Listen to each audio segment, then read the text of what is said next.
Ak práve teraz vidíš 11.11, nie je to náhoda.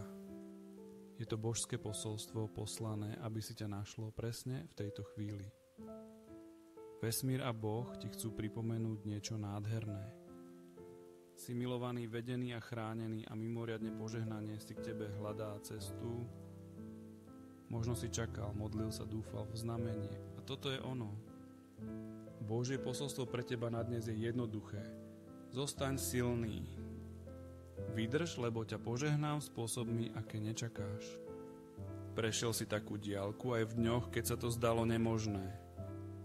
Niesol si toho tak veľa, bez toho, aby si to ktokoľvek všimol. A predsa si stále veríš, stále dúfaš.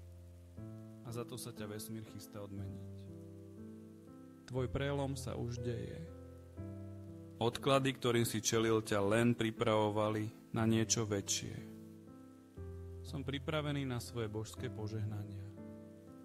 Dôverujem Božiemu dokonalému načasovaniu. Otváram svoje srdce, aby som prijal to, čo je mi súdené.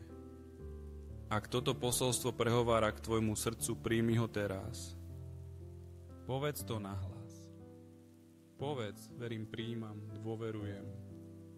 Pretože vidieť 11.11 je tvojim potvrdením. Požehnanie, na ktoré si čakal, je na ceste a toto je len začiatok.